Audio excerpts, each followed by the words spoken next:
Listo, ¿me escuchan mejor en este momento? Sí, total.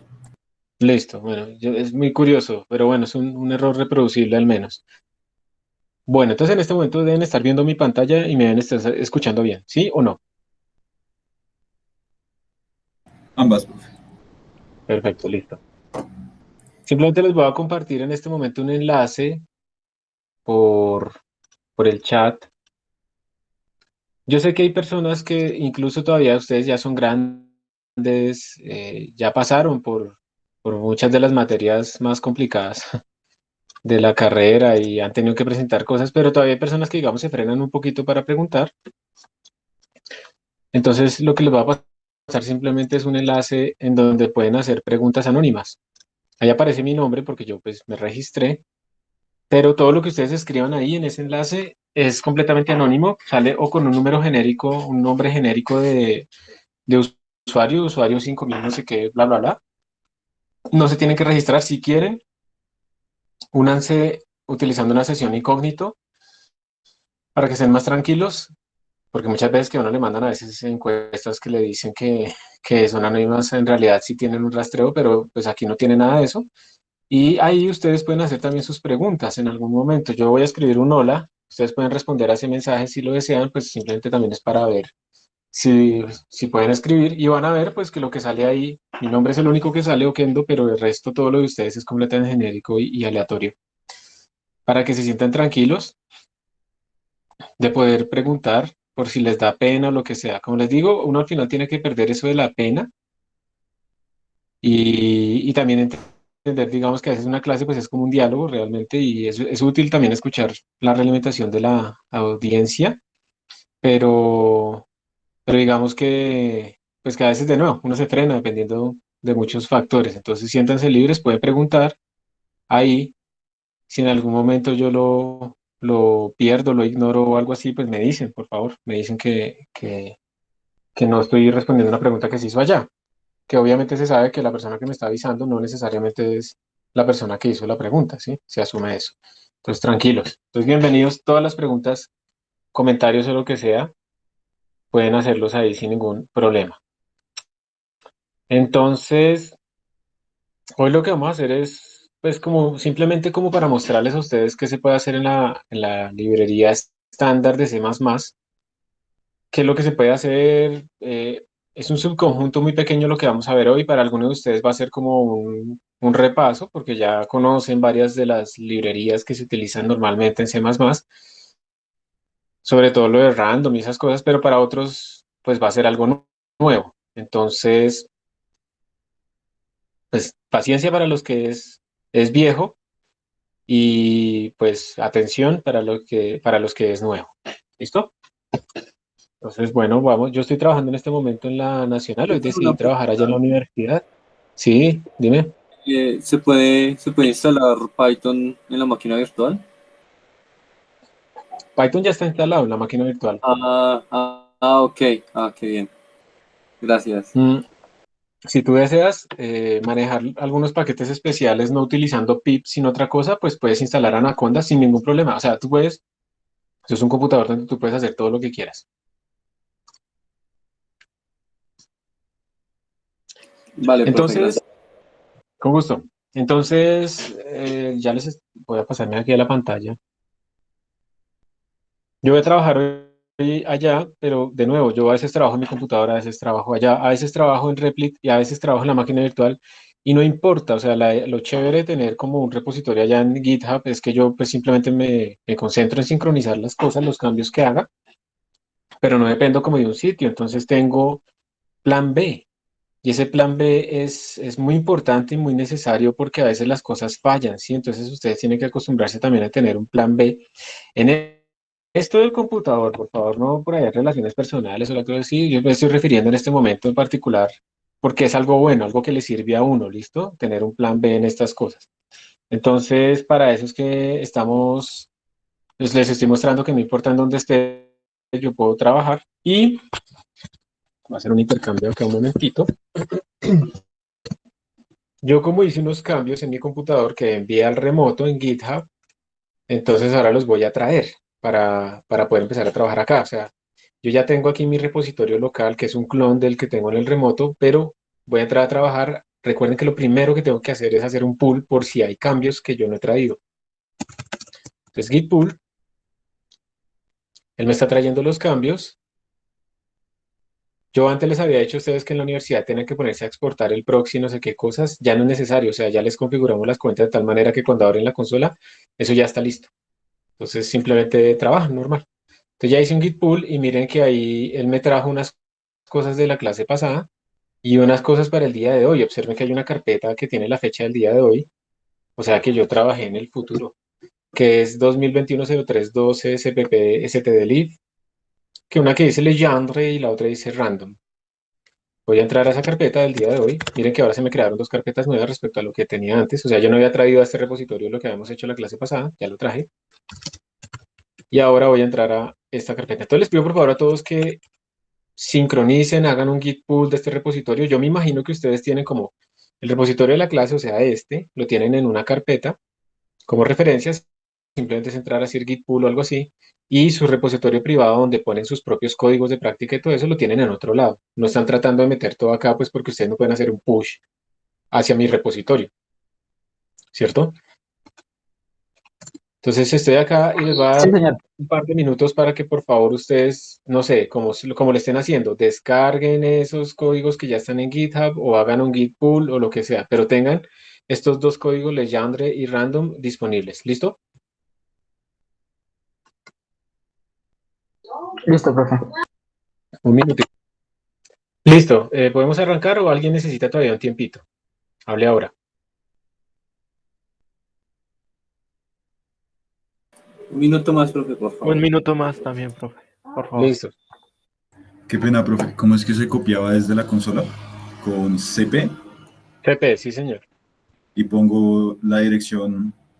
El archivo, digamos, original y el destino, donde lo quieres copiar. Ah, y si lo quiero copiar en mi directorio actual, pues pongo Punto slash. puntos slash. Bueno, muchas gracias.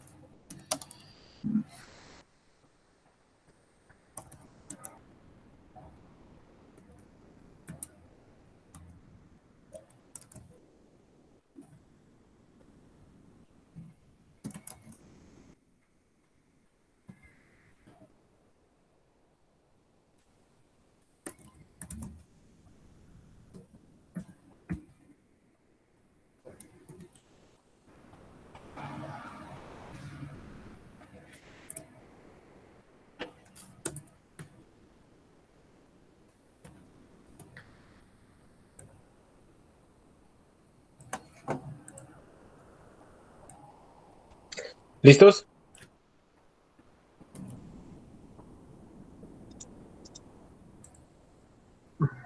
Sí, ¿Alguien? profe.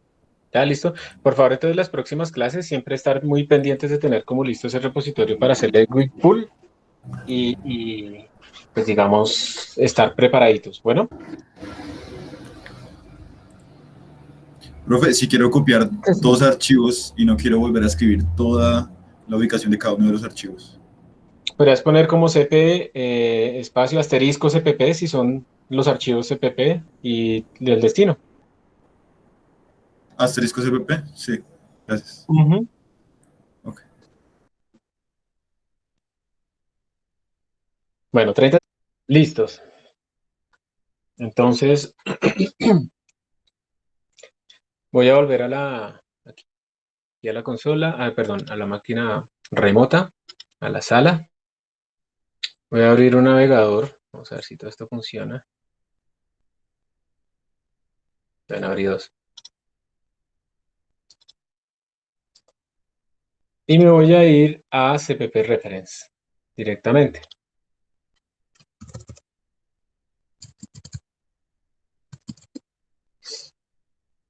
¿Por qué me voy a CPP Reference? Porque CPP Reference es nuestra referencia fundamental de las librerías y del estándar de C++ que estamos utilizando nosotros, ¿ok? Entonces, digamos que este es como el sitio donde ustedes deben ir. El c++.com no, salen muchas búsquedas en C++, pero les recomiendo CPP Reference, por favor. Entonces voy a entrar aquí a CPP Reference. Esto es lo que vamos a hacer siempre. Y miren que CPP Reference nos muestra, voy a aumentar un poquito la fuente. CPP Reference nos muestra todo el estándar de C++, todo lo que viene incluido y también de C. E incluso nos está diciendo qué cosas son activadas dependiendo de cuál estándar. O sea, nosotros realmente tenemos que entender que, digamos, hasta el estándar de C++ 2003, antes del 2011, pues es un lenguaje de programación diferente. Es el anticuado, es el que casi siempre se enseñaba porque era como C con clases. Pero desde C++ 11 en adelante, pues C++ ha evolucionado muchísimo. Y yo, digamos, de lo que nosotros necesitamos, pues estamos metidos como en C++ 17 y 20 de pronto, para algunos algoritmos paralelos, pero el resto nomás hay muchas cosas nuevas. Yo, digamos, C++ es un animal muy grande. Digamos que es un lenguaje de programación multiparadigma. Hay pocas personas en el mundo que realmente sepan todo C++ bien. Los miembros del comité por ahí o algo así. Uno en realidad lo que hace es como especializarse en ciertas partes de C++, en las partes que más usa uno, que más le sirven, pero pensar que uno va a dominar todo el lenguaje, pues es realmente ingenuo. Además, ustedes ya se están dando cuenta que uno no solamente se debe quedar sabiendo un lenguaje, sino que tiene que aprender más cosas. Ya estamos viendo que tenemos que aprender cosas de la shell. Estamos viendo también que para dibujar hay que aprender Python con Matplotlib o Gnuplot, o sea, hay que aprender más herramientas. Entonces, al final uno no puede quedarse solamente estudie C++, porque al final tampoco le va a servir y pues al final depende de la aplicación, es que ese es el punto. ¿Para qué aprender cosas que uno no va a usar en el lenguaje de programación? Ahí sí es relevante.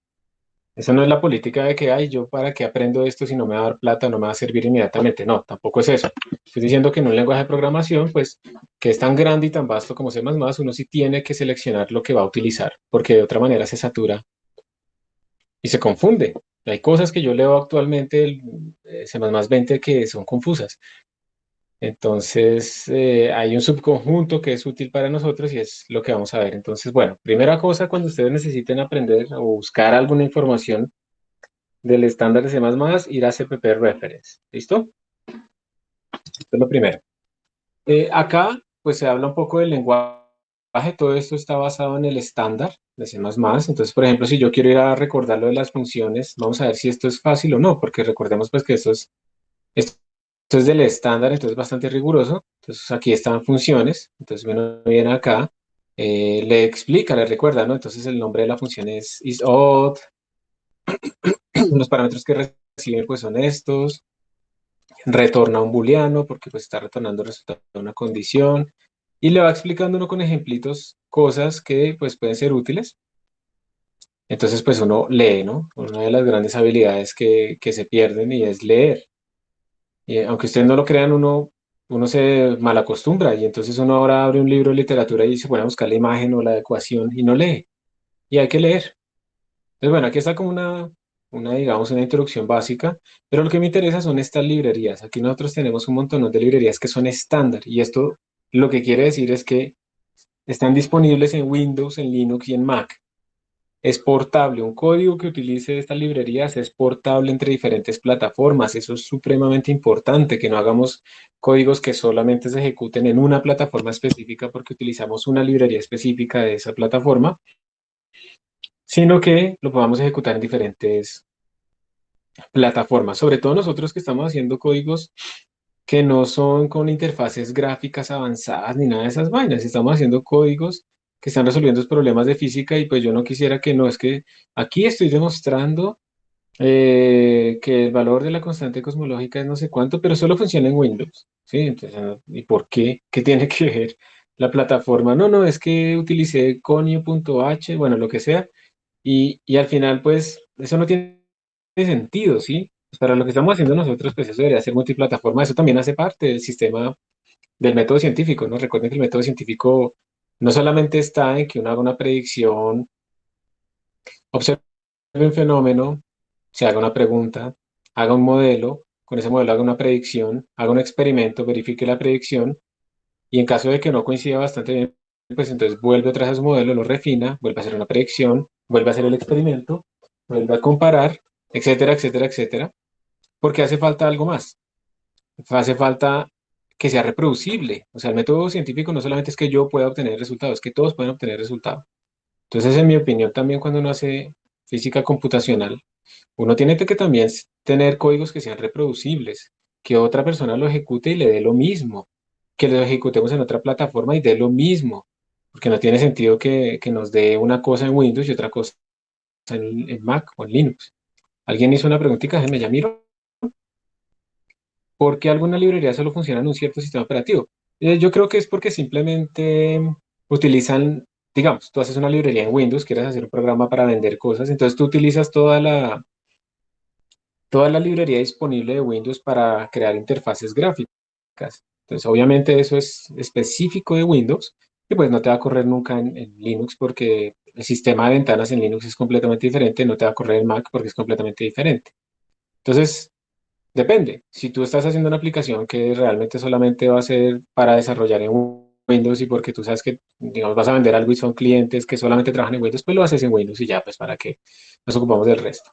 Pero hay librerías gráficas que funcionan en Windows, Linux y Mac. Es más trabajo, obviamente. Más trabajo pues porque de todas maneras se está abstrayendo todo el sistema operativo, pero no es mucho más trabajo. Entonces, si uno invierte un poquito en eso, tiene librerías que le hacen sus interfaces nativas en cualquier sistema operativo, que es una ventaja. También depende, pues, porque si yo voy a desarrollar en mobile, digamos, para Android o algo así, una aplicación, si la aplicación con la que me voy a volver billonario, entonces, pues, utilizo las librerías específicas de ese entorno de desarrollo, no voy a utilizar, pues, sobre todo para esas interfaces gráficas, por ejemplo, no voy a utilizar, pues, C++ para hacer una interfaz gráfica en Android, no, Android ya me ofrece a mí digamos, un conjunto de librería para Android para generar interfaces gráficas. Entonces, realmente depende de dónde yo quiera desarrollar. Pero como les digo, en nuestros casos, nosotros, al estar haciendo como computación científica, no haciendo programas para usuarios y cosas así, pues entonces realmente debemos pensar que nuestros códigos deberían ser portables. ¿Listo, Alejandro? Lo que hace Wine, muy por encimita, es que él emula esas llamadas que se harían normalmente por un programa de Windows hacia Windows y las traslada a las llamadas que le corresponden en Linux. Y finalmente, si digamos un programa quiere abrir, no sé, mis documentos, pues abrir un archivo del sistema operativo, pues tiene llamadas diferentes en Windows y en Linux, pero finalmente hacen lo mismo. Entonces es como una capa de traducción. Eso es lo que hace. Entonces como que emula las llamadas de Windows para que se ejecuten en Linux. Ahora, el nombre Wine dice Wine is not an emulator, ¿cierto? Esa es una de las cosas que uno ve ahí. Entonces, realmente no está emulando la máquina. Realmente lo que está haciendo es trasladar las llamadas que uno haría en Windows a las llamadas que haría uno en Mac o en Linux, a las llamadas del sistema operativo. Entonces, eso es como una capa de abstracción. Espero no estar siendo injusto con el proyecto Wine.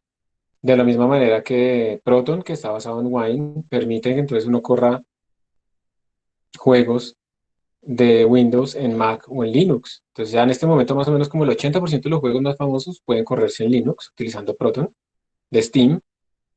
Gracias Steam. Aunque yo no juego, yo agradezco mucho eso porque mucha gente no se pasa a Linux porque no pueden jugar, por eso Windows lo llamamos Nintendo, aunque ya no es la única plataforma. Y digamos, ellos lo que hacen es emular las llamadas a las tarjetas gráficas también que haría cada sistema operativo. Eso es complicado. En Windows está DirectX, y allá, digamos, esas llamadas son diferentes a las que se harían en OpenGL dentro de la tarjeta gráfica.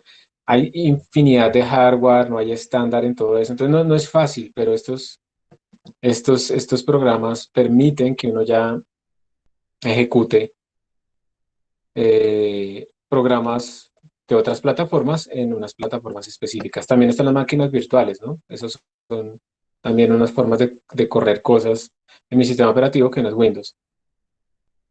Exacto, ahí entonces ustedes pueden ver la comparación de la compatibilidad de cada juego ahí en ProtonDB, entonces es muy útil. Y el 20% que falta de juegos por traducir, de ese 20% más o menos otro 80%, ese 20%, pues requiere unos ciertos cambios pequeños que no son muy graves, ¿sí? También depende de la colaboración de los drivers de NVIDIA, de AMD, para pues tener drivers apropiados, pero en general, digamos, eso es lo que se hace. De nuevo, como ustedes están haciendo programas muchísimo más sencillos, no se van a enfrentar a esos problemas. Entonces, pues lo más importante es que utilicemos librerías estándar para que no vayamos nosotros a cambiar cosas raras.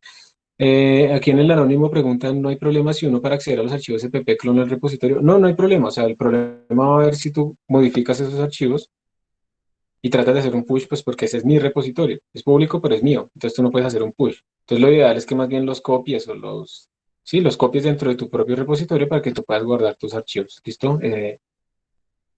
Anonymous. Entonces, nuestra librería está, ¿dónde está acá?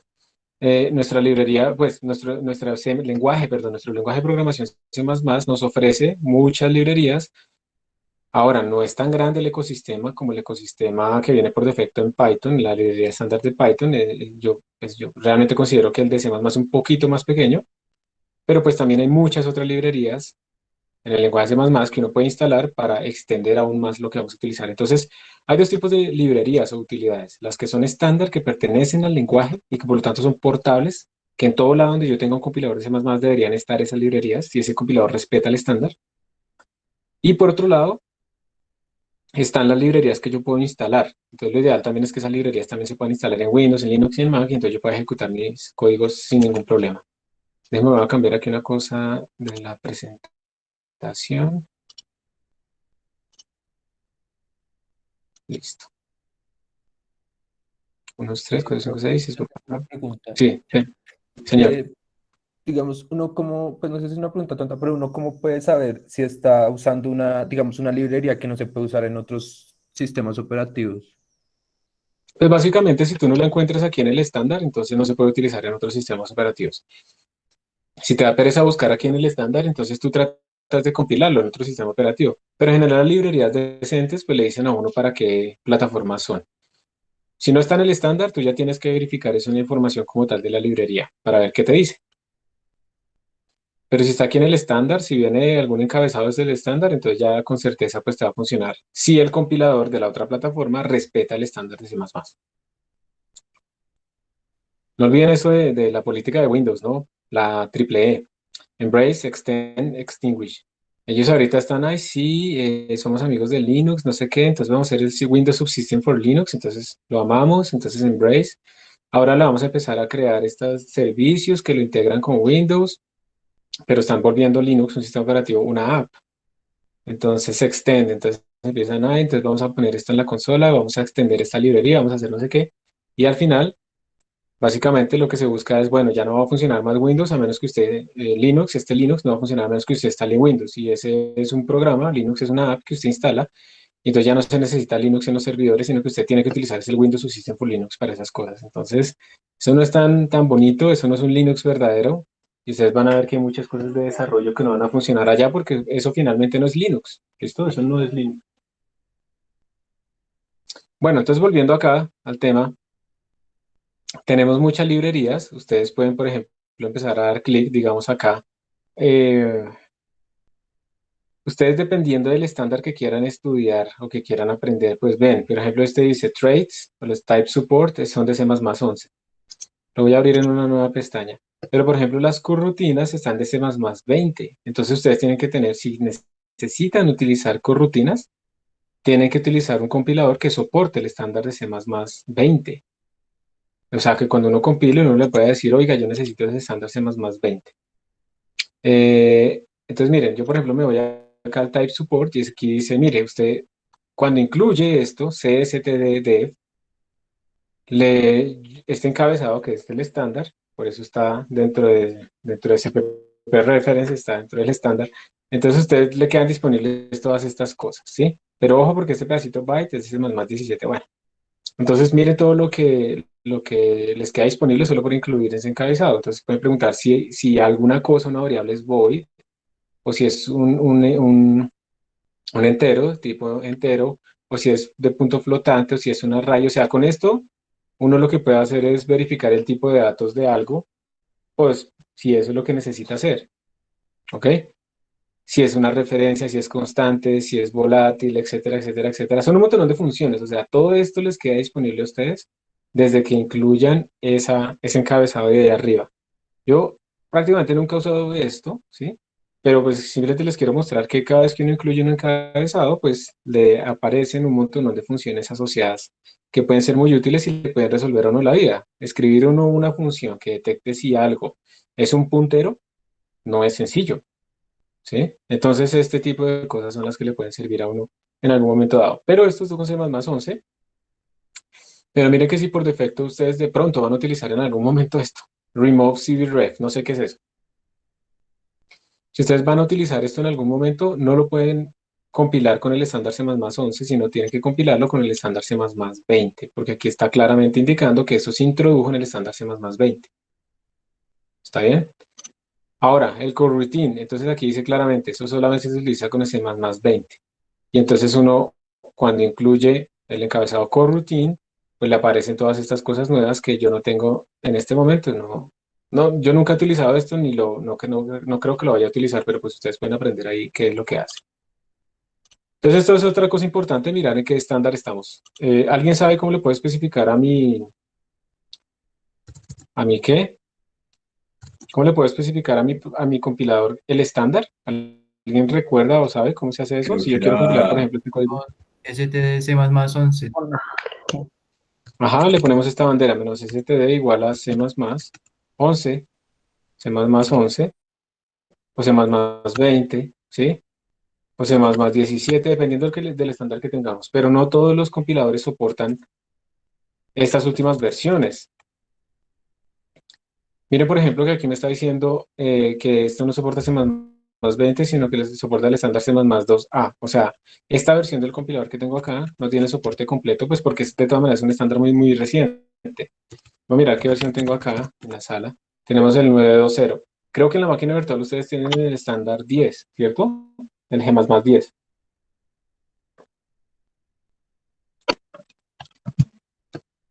¿Sí o no? Ya, profe.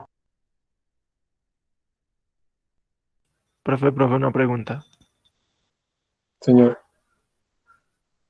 ¿Para qué es que hacemos eso? Que me perdí un momento. Para especificar cuál es el estándar que queremos utilizar. Ah, ok. Gracias, profe. De nada. Sí, profe, 10 puntos. 10.2. Entonces, seguramente, y si tú escribes esto, G++ menos STS igual a C++ 20, ¿qué te sale? Ya veo, profe. Pues te va a salir un error de que no hay input files, pero quiero saber qué te dice sobre la línea menos STD igual a C++ 20.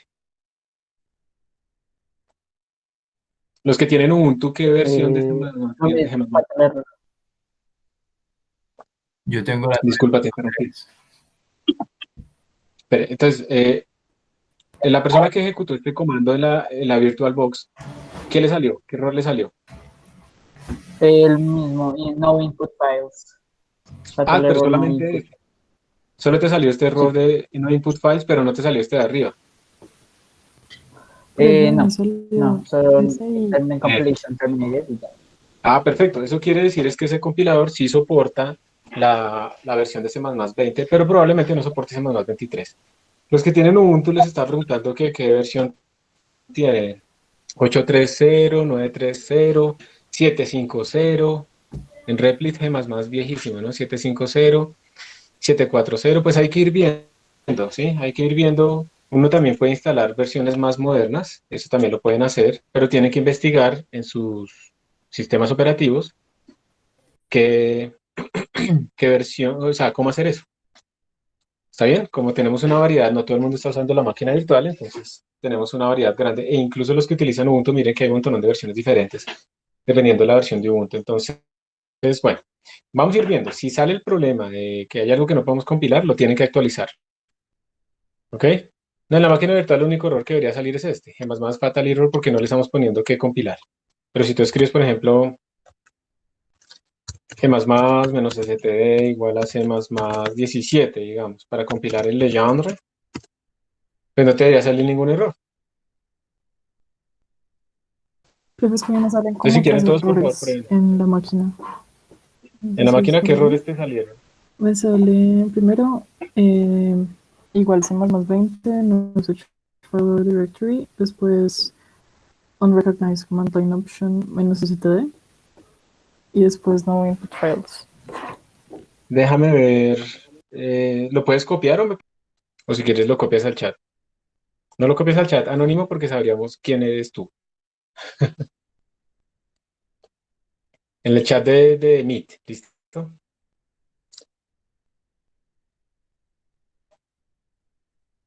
Judo tiene la última versión de Ubuntu.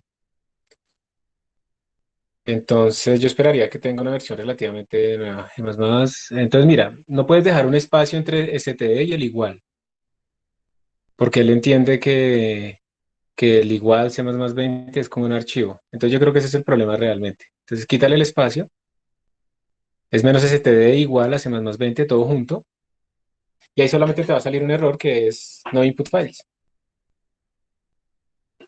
Listo. Gracias por la pregunta. Bueno, Pero una pues pequeña hay un montón de pregunta. librerías. Ajá. No, ¿cómo así? Tenemos instalado hasta la 10.2, pero si le ponemos 17 nos compila o Ah, cómo funciona eso. sí. No confundamos la versión del compilador con la versión del estándar. La versión 7 del compilador puede soportar el estándar hasta 2017 o 2020.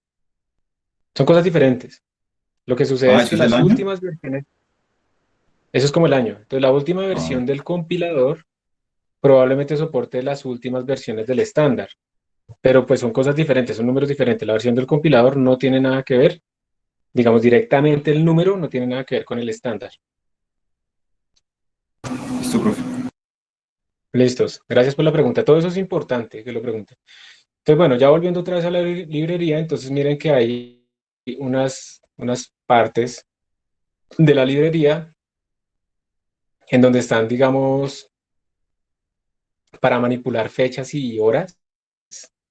Eso es un problema difícil.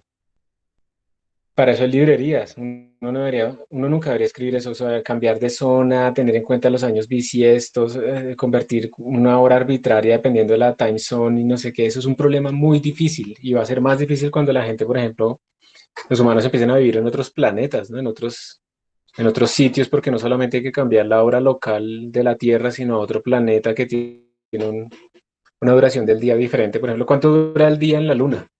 ¿Alguien sabe?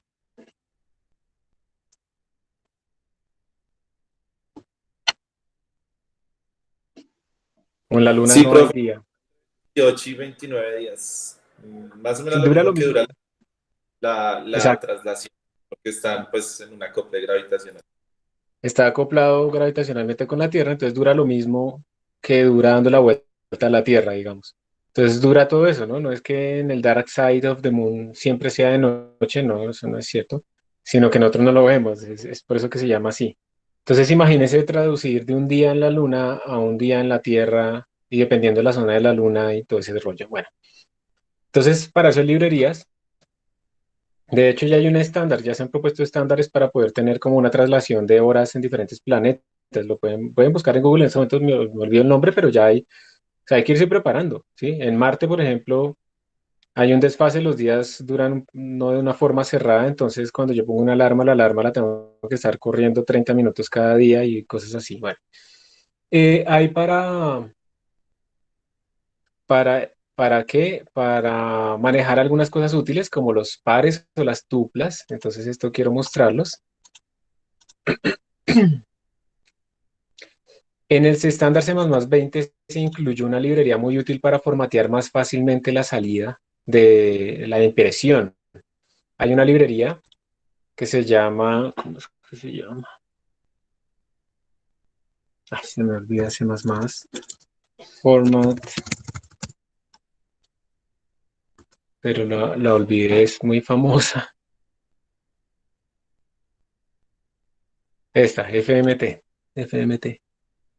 Ya les hablo de eso. Estoy abriendo como las que me interesan. Ahí están obviamente las librerías de cadenas y los contenedores. Entonces ustedes, algunos deben conocer los arrays o los vectors, que son los que más utiliza uno. Están los maps y los unordered maps, que son simplemente mapas que no están ordenados. Un mapa es como un diccionario, piénsenlo así, donde yo pongo una clave y un valor y resulta que es diferente un arreglo. En un arreglo mi clave siempre son enteros. y me apuntan o me permiten llegar a valores que pueden ser doubles o chars o lo que sea, pero mi clave siempre es un entero. En un map mi clave puede ser cualquier cosa, puede ser una cadena, puede ser hasta un double, ¿no? Pero eso es mala idea, pero puede ser un double, puede ser lo que sea, lo que yo quiera. Y están también, por ejemplo, otro tipo de, de contenedores típicos como las listas, las queues, hay un montón de cosas ahí que lo ponen a uno a programar cuando está aprendiendo a programar, pero que ya están implementadas acá como para que manejen para uno la memoria y uno no esté como sufriendo. Entonces voy a abrir este aquí. Hay otros iteradores, están la librería de algoritmos, la voy a abrir y está una parte numérica. Entonces en esta parte numérica, miren que pues están las funciones matemáticas típicas, seno, coseno, esas cosas, y hay algunas cosas del estándar C++ 17 en adelante, por eso necesitamos ese, en donde están esas funciones que ustedes aman tanto, ¿sí? Las funciones especiales de Legendre, de Bessel, de Poisson, todos esos polinomios hermosos que ustedes aman.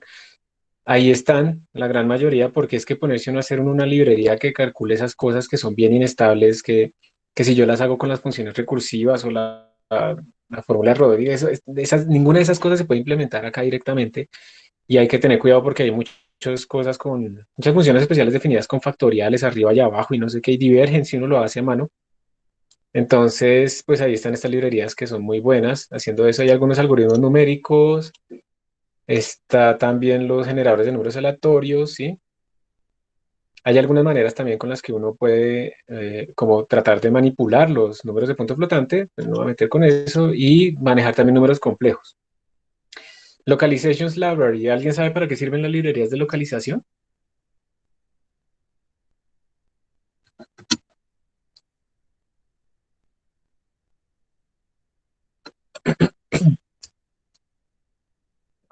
No, profe. Esas librerías de localización, claro, uno se pierde un poco con lo del nombre, ¿no? Porque pues rastrear suena como de localizar algo. Localization está relacionado en este contexto con si yo estoy hablando en inglés, si estoy hablando en español, estoy hablando en francés o en alemán o lo que sea. Entonces ustedes saben que hay diferentes convenciones, por ejemplo, para imprimir los números, si uno está en español o está en inglés. El separador decimal en inglés es el punto, como debería ser realmente. Y el separador decimal que nosotros tenemos que usar en C++ y todo eso siempre es el punto porque está basado en el inglés. Pero si yo quiero representar números en una aplicación que va a llegar pues, a un país de habla española y quiero que la gente entienda las cosas, pues entonces debo utilizar la coma para separación de decimales. Entonces la Localization Library me sirve para hacer ese tipo de cosas. Ahí está en el input-output, el IOStream, que ustedes han utilizado muchas veces. Está una librería de sistema operativo, del estándar C++17, para que podamos como crear directorios desde C++, acceder a contenidos, cambiar los permisos de ejecución, borrar, todo eso programáticamente. Miren que eso se añadió, pues para mí, o sea, muy recientemente, que si uno es crítico, uno podría decir muy tarde, ¿sí? Pero bueno, está añadido actualmente. Expresiones regulares. Estas expresiones regulares son supremamente útiles para cuando uno quiere procesar patrones arbitrarios, ¿sí? Entonces, yo ahorita alguien preguntó que cómo copiaba todos los archivos CPP, no sé qué, entonces yo le dije, pues no, sencillo, simplemente sé asterisco.cpp, ¿sí? Pero ¿qué tal si yo tengo 1 millón de archivos CPP y solo quiero copiar 2 de esos que son los que empiezan por A mayúscula? Si yo hago esto así, el asterisco se reemplaza por cualquier patrón. Entonces me copia todos los archivos a mi destino, digamos. Si yo quiero solamente los que empiecen por A mayúscula o por B mayúscula, ¿qué puedo escribir? Entonces, si fuera solamente por A mayúscula, pues hago esto. Y esto me va a copiar todos los que empiezan por A mayúscula y tengo cualquier otra cosa después. Si yo quiero los que empiezan por A mayúscula y B mayúscula, entonces, ¿qué hago? Pues ejecuto esto 2 veces, ¿cierto? Una para A, le doy Enter y luego uno para B. Pero si lo quiero en una sola zona, yo podría decirle A, B, todos los que empiezan con AB. Y aquí lo que estoy haciendo en este momento, estoy escribiendo una expresión regular. Eso es como un patrón genérico, un patrón generalizado más bien. ¿Qué tal si yo quiero que sea los que empiezan por A o por B, pero que sean seguidos solamente por 4 caracteres. El asterisco no me sirve, porque el asterisco se reemplaza por 0 o por cualquier número de caracteres. Si quiero que sean 4 fijos, le pongo esto. Pero yo aquí no he asegurado que empiece por A o por B. Yo tengo que poner un repetidor y yo no estoy diciendo que tiene que empezar. Entonces yo tengo que decirle esto empieza por A o por B. ¿Y qué tal que sean los que terminen después con el número 7? Yo podría ponerle 7 y le pongo esto. Y entonces aquí estoy diciendo todos los que empiezan por A o por B seguidos por 4 caracteres obligatoriamente y terminan obligatoriamente en 7. Eso es una expresión regular y funciona, o sea, son muy, muy poderosas. Pero pues uno tiene que aprender un poco la sintaxis. Yo sé lo básico de lo que he necesitado de las expresiones regulares, pero digamos es para eso. Entonces miren que también las tienen acá. Y también tenemos algunas. Miren que el estándar C++11 cambió el lenguaje. Si ustedes se dan cuenta, el estándar C++11 introdujo un montón de librerías que realmente modernizó muchísimo el lenguaje. Estas librerías de operaciones atómicas son librerías para programar en paralelo. Son librerías para programar en paralelo. Entonces nos permiten a nosotros tener operaciones entre threads y sincronizarlos y cosas así. Y aquí está pues la librería de threads. Entonces miren la cantidad de cosas que uno puede utilizar en C++ y que sean disponibles. Obviamente no podemos hacer códigos de todo lo que está acá. Vamos a hacer algunos ejemplos específicos, ¿sí? Simplemente. Entonces me voy a ir a la... Miren todo lo que abrí. Vamos a empezar desde la primera que abrí, la primera pestaña, vamos a ver cuál es. Entonces la de strings. ¿Quién no ha utilizado nunca la librería de string en C++? Yo. Listo, hay varios, ¿cierto? Tranquilos. Si les da pena, pues lo pueden escribir allá ¿qué? En el chat. Entonces yo les puedo preguntar. ¿Cómo es? Aquí. Yo puedo hacer un quiz. Déjenme, yo hago una prueba de una vez. ¿Quién no ha usado std string en C++? O más bien, vamos a escribirla bien. ¿Ha usado std string en C++? Yes, no. Listo. Entonces ahí les debió haber aparecido a ustedes como un quiz. ¿Y lo pueden responder, por favor? En el anónimo. Re bien, ahí ustedes ven los resultados. Esto me encanta.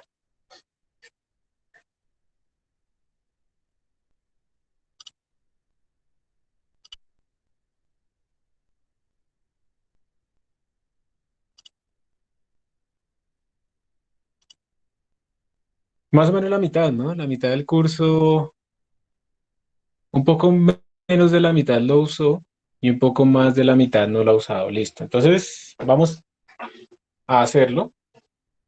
Voy a parar ya la encuesta.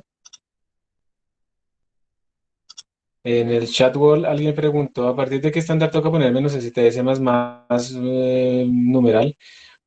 Depende de lo que estés utilizando. Digamos que no es tanto a partir de cuál estándar, no, eso lo puedes poner siempre. Más bien la pregunta es, si mi compilador no soporta por defecto tal estándar, pues yo tengo que especificarle que lo utilice. Entonces, la pregunta es más bien, ¿cuál es el compilador cuál es el estándar por defecto que soporta mi compilador? Y la respuesta a esa pregunta es, depende de la versión de tu compilador. Yo no estoy seguro. Vamos a ver qué más. Voy a mirar acá, std C++11, voy a ponerle aquí para que me diga, para ver si de pronto me indica cuál es el estándar por defecto que se escribir mal, C++11. No, eso toca como buscar específicamente como la página del compilador y para ver, para esta versión que yo tengo instalado, cuál es la versión por defecto que soporta.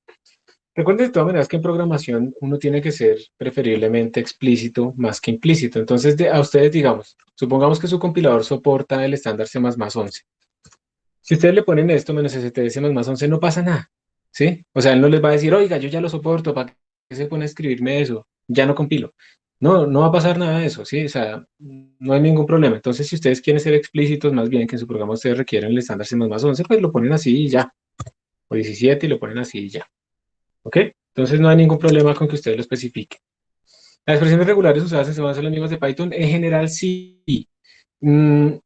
Hay unas diferentes como estándares de expresiones regulares, unas extendidas, unas no sé qué. Entonces toca como mirar eso, porque, más bien, voy a responder, no, no sé, porque hay varios tipos de expresiones regulares que se pueden utilizar. Entonces yo sí he visto que hay diferencia entre la expresión regular normal y la expresión regular que utiliza Python. Entonces voy a mirar, C++, al Python regular expressions. C++ regex is lower than Python, pero yo quiero ver si seamos específicos. Are C++ and Python regular expressions different? Entonces aquí está como una pregunta, dice, ¿Are regular expressions the same in every programming language? Vamos a mirar. Entonces miren, por ejemplo, en esta pregunta que estoy, ya les voy a mandar el enlace.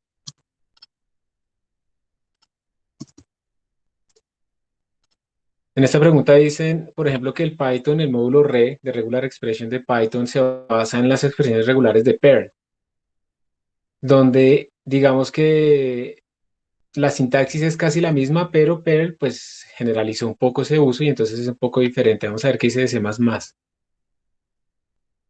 Por ejemplo, aquí dice, in Python regular expressions de asterisco y el más son greedy.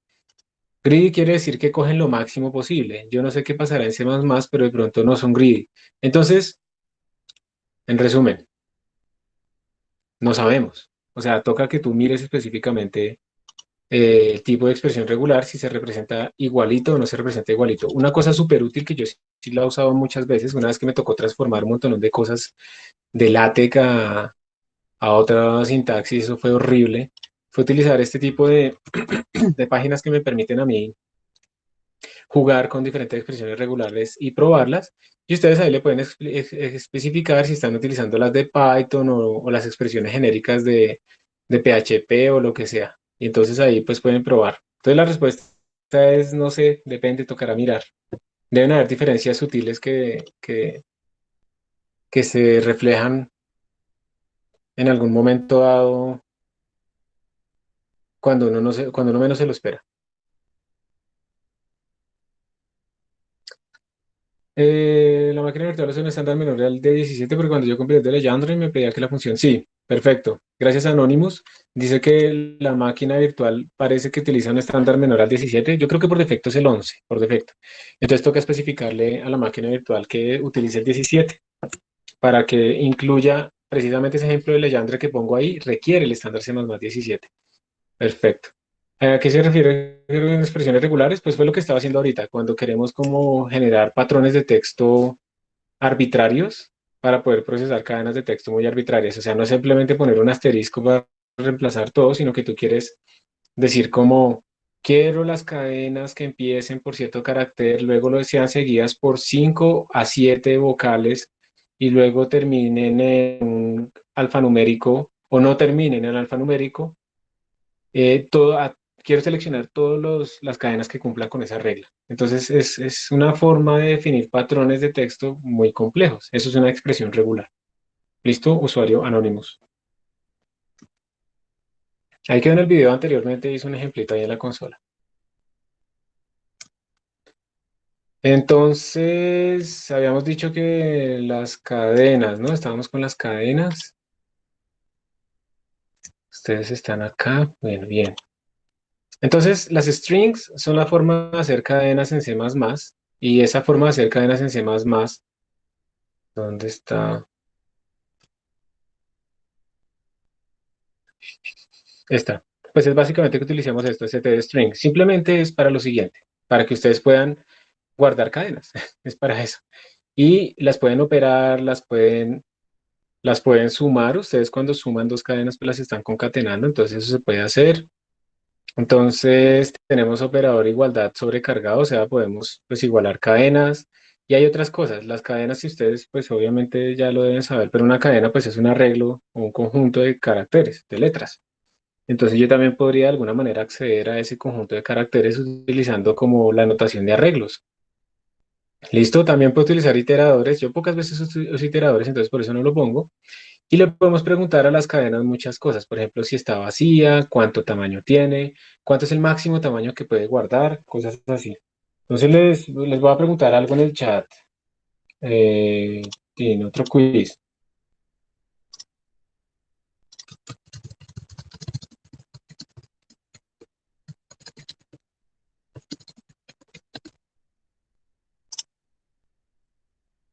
Ahí está, les estoy preguntando que si quieren que hagamos un programa de ejemplo de uso de cadenas, de strings. Esto simplemente es porque, pues, mientras hagamos programas, pues nos quedamos sin tiempo por otras cosas, pero pues tenemos que hacer algo de programas para poder practicar. Entonces, va a dar 20 segundos más para la votación. Desde que gane el yes, así sea con un 1%, hacemos un programita. 20 segundos. Listo. Entonces, vamos a hacer un programita de cadenas. Entonces, simplemente abramos acá, vamos a decir Emacs string.cpp.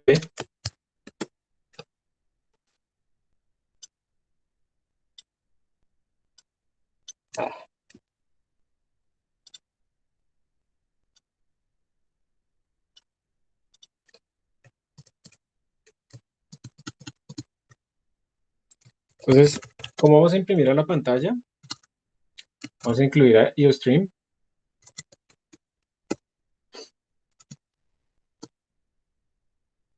Y vamos a incluir, obviamente, a string. Porque vamos a utilizar la librería estándar de string. Estos son librerías del estándar de C++, o sea, este programa correrá igual en Windows, Linux, Mac, lo que sea. Bueno, int mainvoid, bueno, int argc char argv return 0. Entonces ahí está nuestro programita básico. Y entonces vamos a hacer lo siguiente. Vamos a empezar declarando una cadena. Entonces simplemente hacemos std string. Aquí estamos diciendo vamos a declarar una cadena y vamos a hacer una cosa muy sencilla. Simplemente poner como name, first name, last name, full name. Voy a decir que mi nombre es igual first. Entonces es igual a William. Y last name es igual, digamos, a Kendo. Y ahora en full name yo quiero crear mi nombre completo. Profe, Aquí lo voy a dejar un momento así. Señor, Profe, puso que en la declaración le falta. acá. ¿Sí? ¿Ahora sí está bien? Creo que sí. Listo. Entonces miren que ahora esto es muy fácil porque para crear mi nombre completo pues es simplemente first name más, y de hecho aquí puedo poner una cadena intermedia para que queden separados por un espacio y él internamente lo transforma en string, más last name. Y entonces puedo imprimir mi nombre.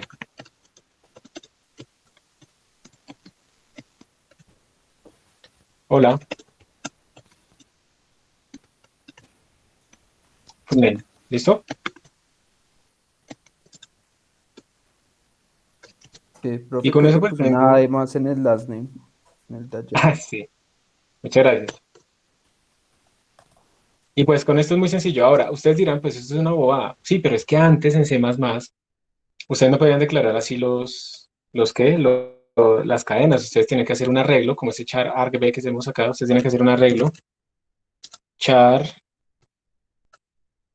name igual, perdón, y tienen que decir cuánto era el tamaño, digamos 20. Y no pueden poner cadenas de más de 20. Y ahí le ponían, por ejemplo, William, ¿sí? Y entonces se utilizaban, a ver, esto tiene 1, 2, 3, 4, 5, 6, 7. 7 caracteres de estos 20 y el octavo era un slash o slash 0, perdón, para indicar que había acabado la cadena. Y si ustedes después querían cambiar el nombre y poner otra cosa más grande, entonces empiezan a aparecer errores, ¿sí? Porque esto es mucho más grande que 20, entonces ustedes tendrían que liberar esta memoria, por ejemplo, si lo hicieron con arreglo dinámico o esto, incluso estos, crear uno más grande, escribir esto allá y entonces hacer todo ese manejo de memoria que es muy proclive a tener errores. Eso lo hace internamente el string. Entonces el string, como dicen ahí, eso es verdad, es como un vector de caracteres que puede cambiar de tamaño y todo eso se hace internamente. Entonces para nosotros simplemente pues es usarlos y ya está. Entonces quiero que vean que uno también puede como acceder a un string utilizando pues la notación de arreglos. Entonces yo podría decirle full name y voy a acceder a la posición 5, a la posición sexta, porque se indexa desde 0. Entonces, ¿qué será lo que sale acá? ¿Qué imprimirá full name 5 en mi caso?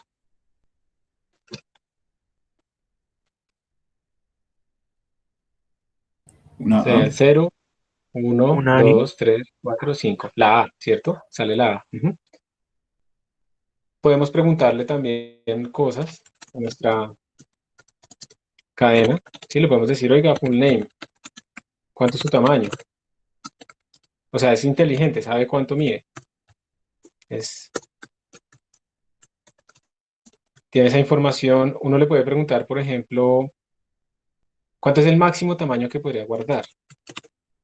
Que esté relacionado con el tamaño de la memoria disponible.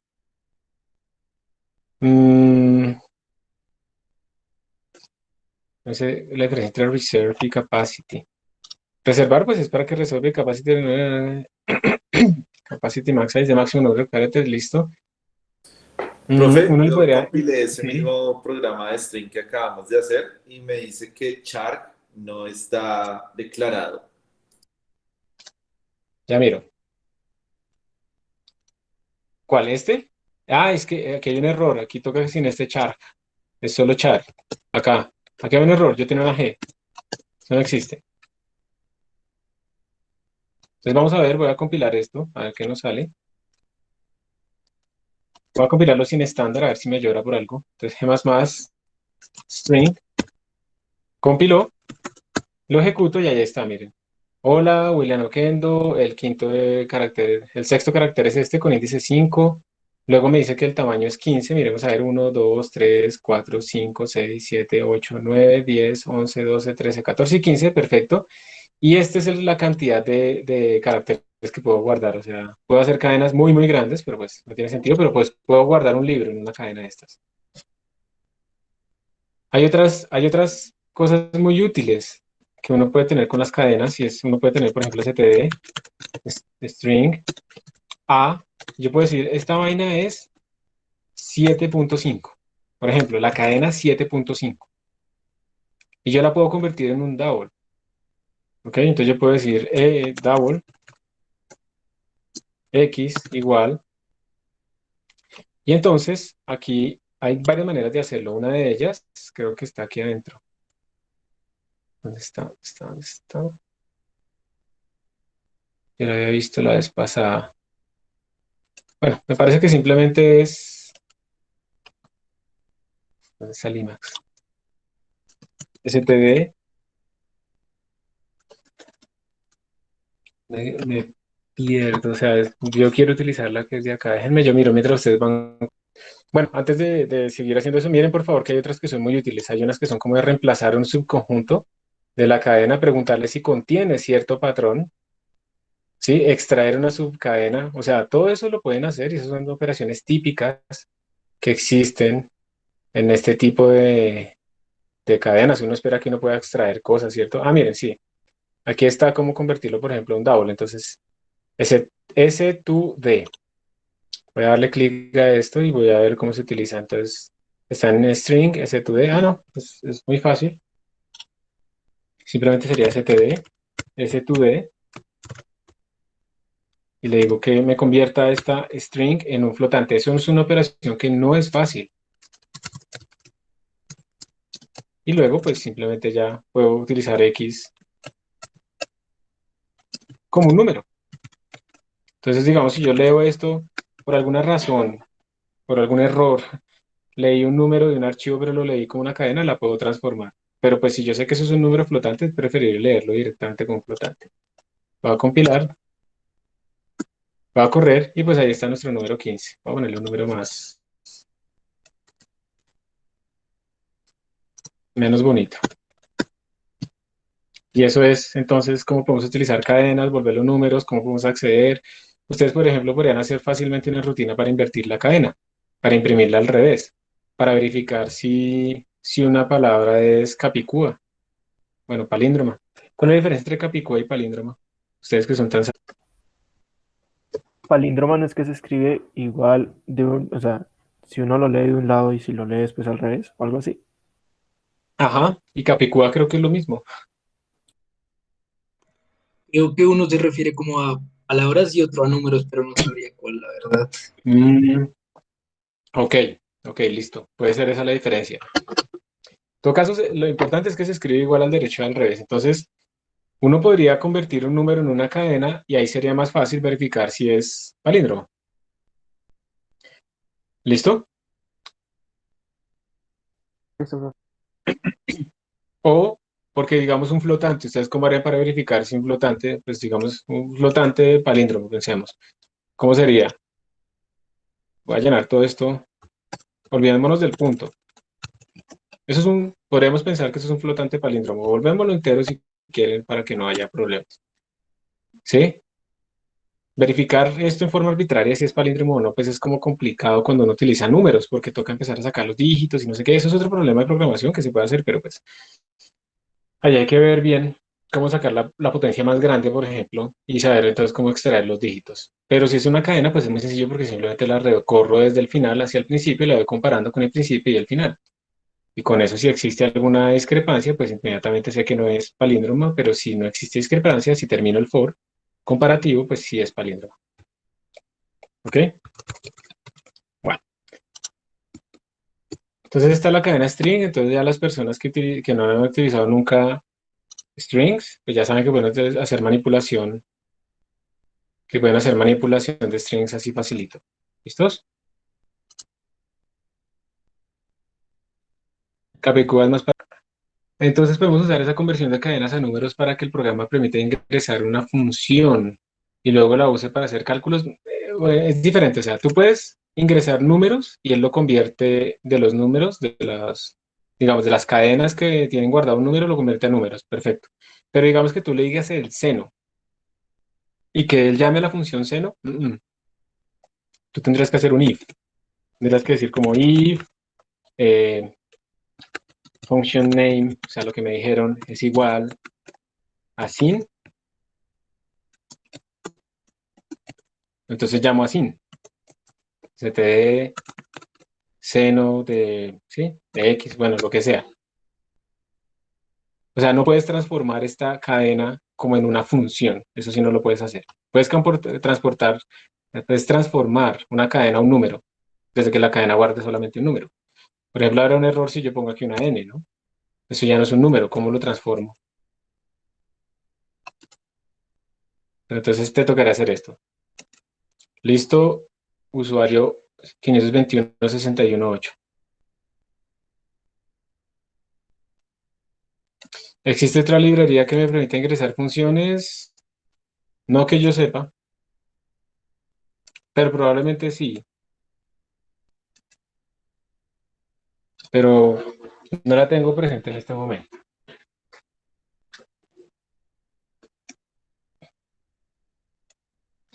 Bueno, voy a quitar esto acá. Vamos a seguir mirando entonces nuestra librería. Entonces voy a quitarlo de las... los vectors son otra librería que se utiliza mucho pues, para hacer arreglos.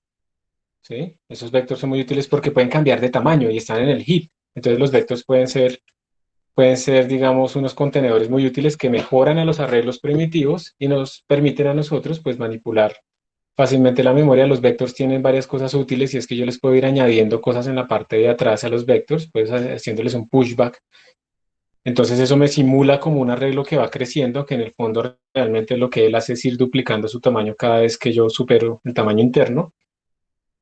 Pero de nuevo, un vector solito se encarga de manejar la memoria por nosotros. Entonces por esa razón el vector es realmente lo más recomendado para que nosotros manipulemos los arreglos. Nosotros vamos a ver que un vector es más que un arreglo primitivo. Entonces, cuando uno programa en paralelo, uno normalmente utiliza arreglos primitivos, pero uno podría utilizar vectors asumiendo que no hay digamos, cambios internos en esa estructura y mandar los punteros que apuntan a la primera parte, pero pues allá es preferible utilizar arreglos primitivos, pero cuando uno está haciendo esa programación en paralelo, utilizar vectors es la mejor idea que uno tiene acá.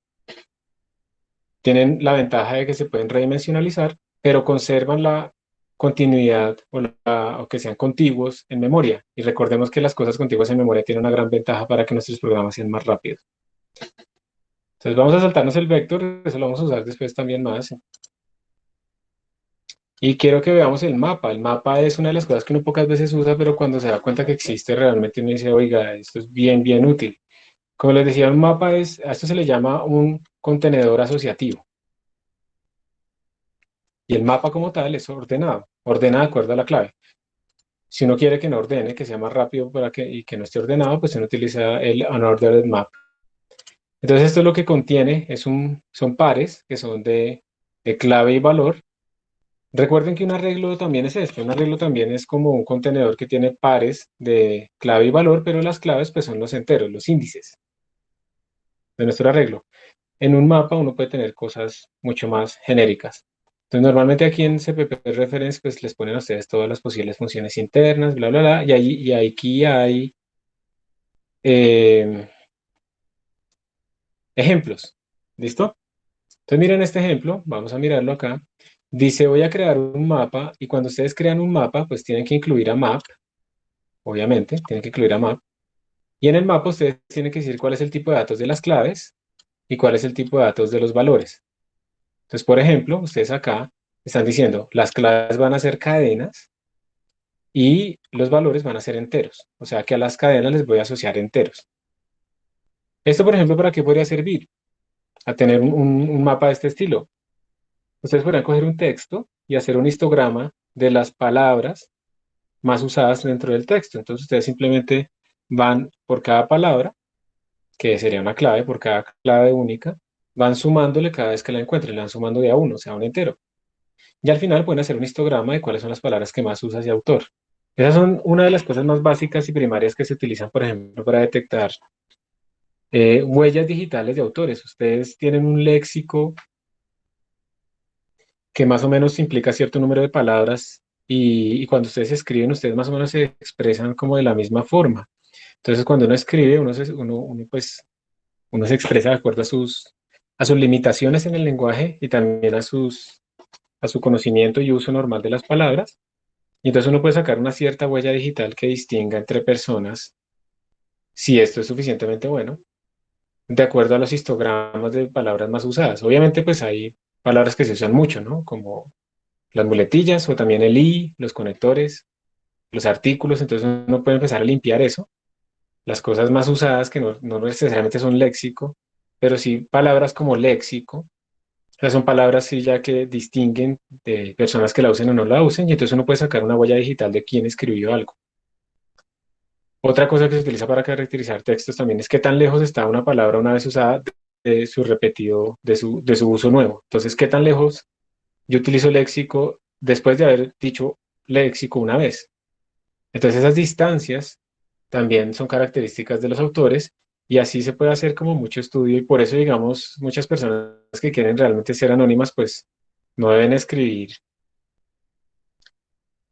textos largos por sí mismos, sino que utilizan como programas que meten errores, que desordenan, que conjugan mal, precisamente para que no pueda ser rastreado eso.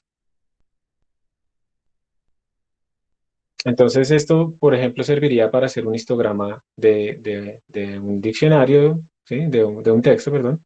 Pero en este caso particular se está inicializando inmediatamente con valores. Entonces mire que se está diciendo que CPU, esta cadena CPU, va con el número 10. Entonces ya dimos el valor de la clave y dimos el valor pues del valor de esa clave. GPU va con 15 y RAM va con 20. ¿Sí? Luego aquí lo imprimen, hicieron una función para imprimir. Eso se puede hacer así con funciones raras o se puede hacer directamente accediendo pues a los elementos y ya. Y después uno puede acceder, miren que esta es la clave. Observen cómo yo accedo a mi mapa. Si observan que es como acceder a un arreglo, pero yo ya no pongo aquí un entero, yo aquí pongo mi clave. Entonces ahora estoy diciendo, oiga, en CPU quiero que escriba el valor 25. Y esta que no existe, ¿sí ven que SSD no existía cuando lo crearon? Cuando no existe, él lo crea automáticamente. Entonces le decimos que lo inicial, lo cree y lo ponga en 30. Y entonces él después va a imprimir las cosas. Y observen, por ejemplo, que aquí esto salió como ordenado. Este es ordenado, ¿no? Y salió como ordenado lexicográficamente. Eso, digamos que no está garantizado. Eso depende del tipo de datos que uno ponga aquí. Pero pues para eso es que sirve un mapa. Entonces piensen en un mapa como una generalización de un arreglo. Tiene la ventaja de que las claves pueden ser mucho más generales, pero la desventaja, eso también es importante hablarlo, la desventaja es que esto no está contigo en memoria. Eso está en una estructura que se llama un árbol binario. Es rápida de consulta, pero pues no es más rápido que tener todo contigo en memoria. Esa es otra cosa también importante a tener en cuenta. Siempre que ustedes aquí ganan en algo, pues pierden en otra cosa. No hay una estructura de datos ideal que sirva para absolutamente todo. Eso no existe, depende del problema, lo que vayamos a utilizar nosotros. Entonces esos son los mapas, muy útiles cuando uno está haciendo este tipo de análisis como arbitrario, con claves completamente arbitrarias. Mucho más sencillo de pensarlo, de programarlo y de hacer estas cosas más eficientemente. Quiero preguntar, antes de seguir, otro quiz.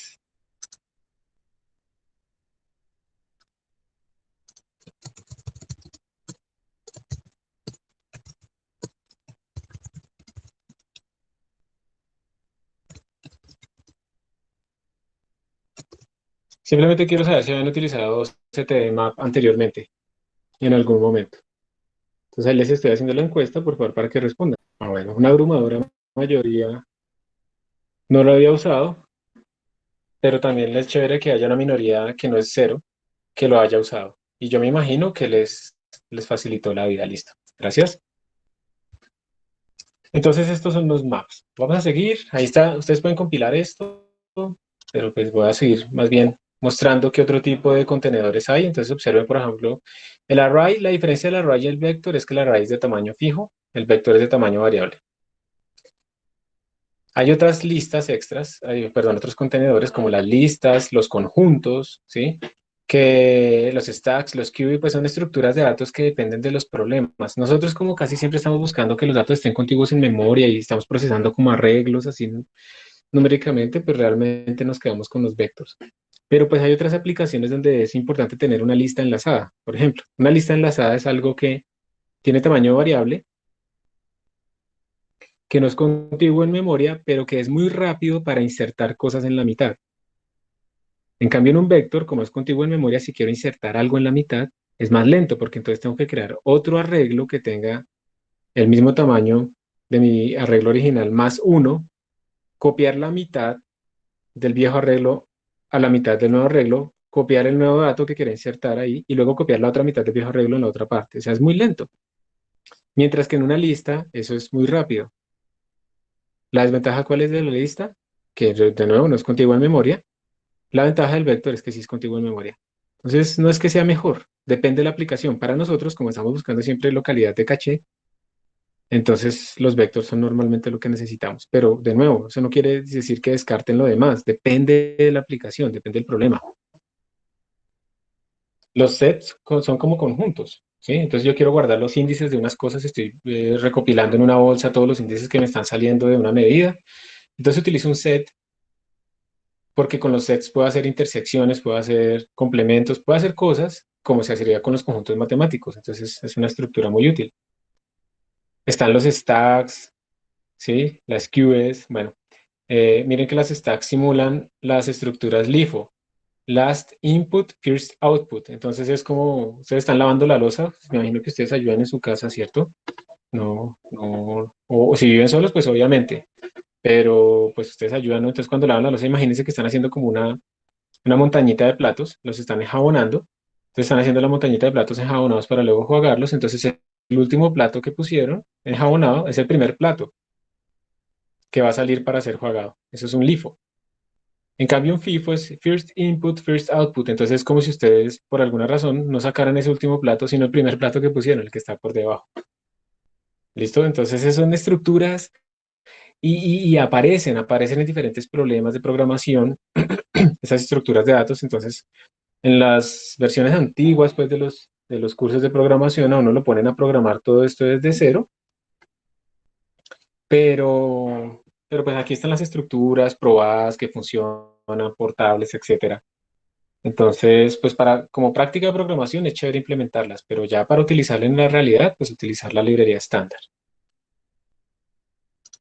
Vamos a ver, hay una librería de algoritmos. Entonces, la librería de algoritmos, pues son algoritmos que nos permiten procesar o trabajar sobre un montón de datos diferentes. Hay un montón, o sea, esto es muy grande. Yo voy a saltar. Simplemente quiero contarles que en el estándar C++17 se le puede especificar algunos algoritmos, cómo ejecutarse. Entonces uno les puede decir que se ejecuten de forma paralela o de forma secuencial. Esto todo es paralelo, pero con memoria compartida, o sea, no en varios computadores, sino en un solo computador. Entonces uno le puede decir, oiga, yo quiero que calcule la suma de todo este arreglo gigantesco a mi arreglo Accumulate, por ejemplo, y le puedo decir, pero venga, hágalo paralelo. Yo tengo un computador con 8 threads, por ejemplo. Vamos a ver, este creo que tiene 8 threads. Miren, tengo 8 threads. Entonces le voy a decir, oiga, hágalo en paralelo y utilice 8 threads, porque pues para qué me quedo esperando tanto tiempo si tengo máquina. Entonces uno le puede especificar eso a los algoritmos y automáticamente, mágicamente, sin hacer nada más, solo habiéndole hecho que fuera paralelo, pues se demora 8 veces menos, más o menos, si escala bien. Profe. Señor. Y normalmente todos los códigos que corremos se corren en un solo hilo. Sí, O el señor. computador cómo determina eso. Sí, señor. Todos los códigos que corremos se corren en un solo hilo, no hay paralelización automática. Si ustedes tienen un computador con 32 hilos, con 64 hilos o lo que sea, gamer, no sé qué, pero ustedes corren un código de estos, les va a utilizar solamente un thread, porque ustedes, digamos, la paralelización tiene que ser explícita. Entonces, sí, buena pregunta. ¿Quieres correr 8 procesos al tiempo? Tendrás que lanzar 8 a.out al mismo tiempo o algo así. Ya vamos a ver más adelante que es que uno tiene que paralelizar explícitamente y eso es una de las cosas que vamos a aprender en este curso. ¿Y eso es en todos los lenguajes, profe? Sí, claro. O sea, en Python, por ejemplo, cuando tú ejecutas un script de Python, en principio el script utiliza solamente un thread. Lo que pasa es que él está migrando entre diferentes procesadores dentro de tu máquina, pero utiliza solo un thread. A menos que estés utilizando una librería en donde tú le activaste que utilice más threads o que esa librería automáticamente detecte más threads. Pero por defecto, utiliza solo un thread. Y tú lo puedes ver, o sea, tú puedes correr el script o el programa, le pones htop y vas a ver que se ocupa solo un thread. ¿Sí? Vas a ver que va a salir aquí solamente una cosita con 100% y que pues esto está migrando entre el número diferente de threads, está migrando, pero solo hay una.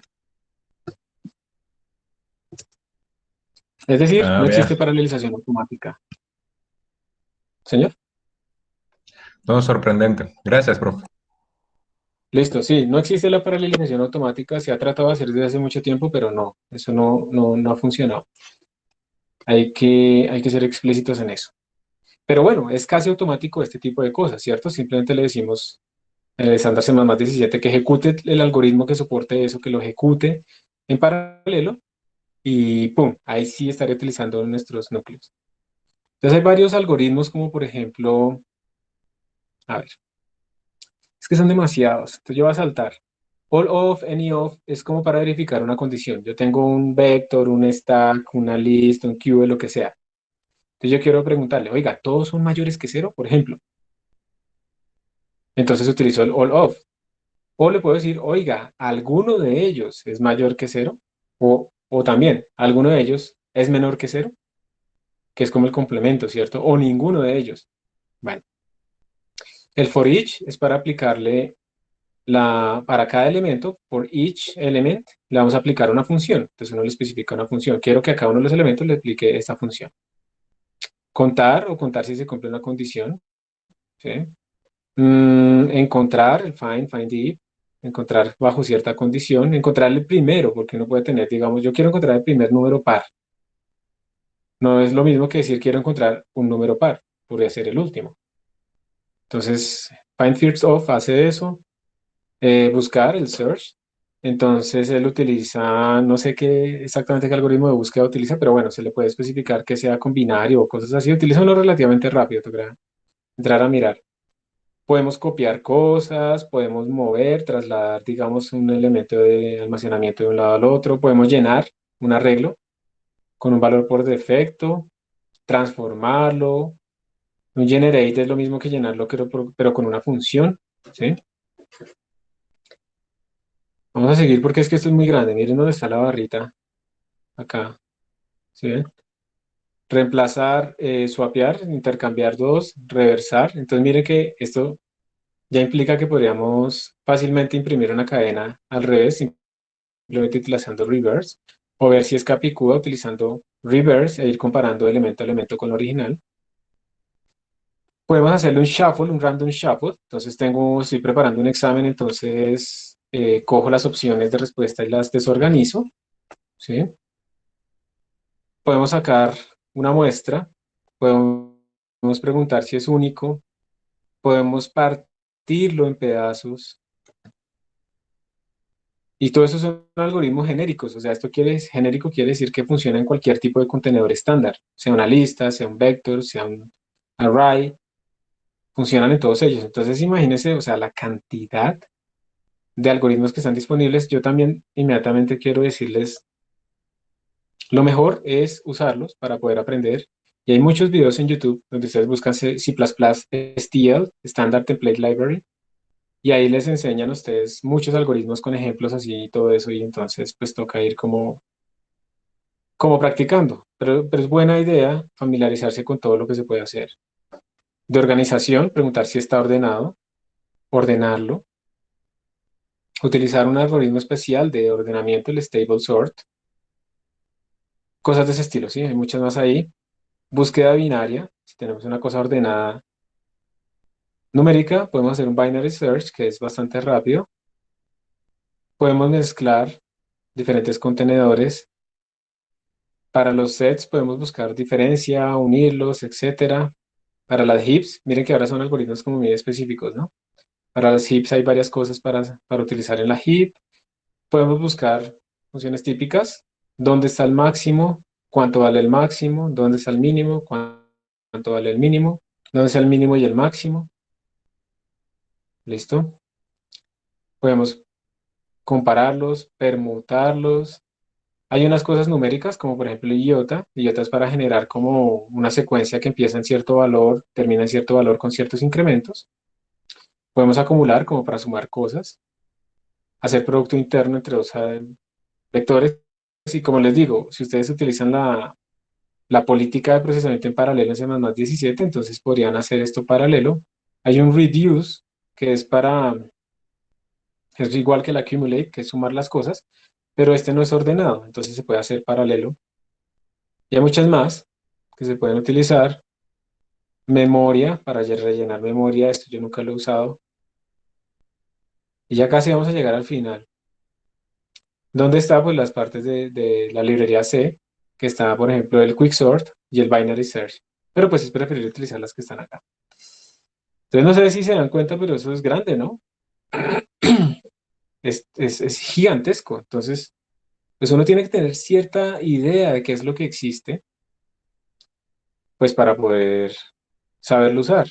Pero como les digo, es imposible aprenderse todos estos nombres. Uno tiene que tener en cuenta que esto existe. Entonces lo primero que tiene que hacer uno cuando tenga que aplicar como un algoritmo que le suene como que es un algoritmo común que debería existir, pues es venir a mirar acá a ver si realmente existe o no.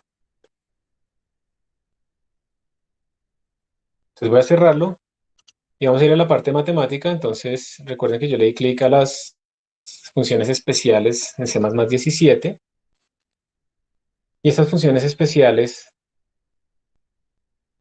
pues miren todas las que están disponibles y observen por favor los estándares, ¿no? Entonces están las asociadas de la GEG, está para que retorne, miren, por defecto eso retorna double, pero si ustedes le ponen una F, eso retorna un float, y si le ponen una L, retorna un long double. Recuerden que por defecto nosotros tenemos que utilizar preferiblemente doubles, ¿listo? O long double, pero eso es un poco más lento. Las funciones beta, ¿alguno de ustedes ha utilizado esto? No sé, la función integral elíptica de segunda clase. Eso se utiliza ¿en qué? En criptografía. ¿Alguien ha usado eso? Pero yo creo que ustedes sí han usado asociados de Laguerre, ¿cierto? O Legendre. Eso sí lo han usado. Por allá cuando uno No, se pasa profe. coordenadas cilíndricas. ¿No? ¿Todavía no? ¿No han visto matemáticas especiales o ya vieron matemáticas especiales? Ese no esté pasado, profe. ¿Y no vieron estas funciones especiales?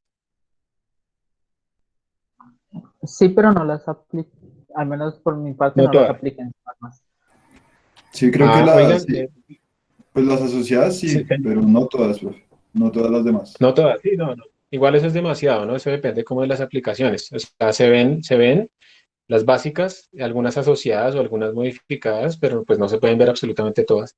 Depende de las aplicaciones. Las de Bessel seguramente las vieron, las de, ¿cierto? Las de Bessel y de Bessel cilíndricas cuando se pasan a otras coordenadas. Esas clases quedaron grabadas. Esas clases que ustedes vieron de matemáticas especiales, yo quisiera hacer un repaso. El profesor las subió a YouTube o eso se perdió todo. Sí, profe, no. Nosotros las tenemos en el Moodle. Ah, en Moodle. Ahí también tiene nota el profesor. Sí, no, pero si es en Moodle yo no puedo entrar allá. Es que yo quisiera que la universidad grabara todo eso y quedara como un repositorio grande, ¿no? Si alguien Profe, me puede compartir el drive, le agradezco. sí, de pronto, si conoce al profe Vink, Sí, ese man es famoso.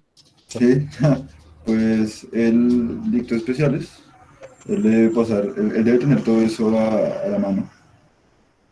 Sí, si quiere, o si alguno de ustedes después me pasa el enlace del drive, les agradezco también. Ok. Gracias. Pero sí, o sea, debería como todo esto quedar como un gran repositorio. Pero bueno, el problema de la imagen institucional y todo ese rollo, pues es otro cuento, ¿no? Pero imagínense uno poder tener como todas las clases que se dieron virtuales del semestre pasado, todas hubieran quedado grabadas, toda la carrera está grabada, ¿sí? Entonces la gente de pronto dice, ¿será que esta materia sí me gusta? Entonces va y se mete un par de clases y, uy, sí, se ve interesante, o no, esa vaina no me interesa, quiero repasar tal cosa, porque uno al final se llena de un montón de información y se le olvida otra un montón. En este momento ustedes saben más física y matemáticas que yo. Entonces será chévere para repasar, ¿no?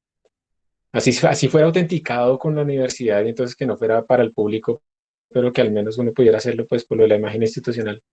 Estamos muy lejos de eso, pero eso en algún momento va a pasar.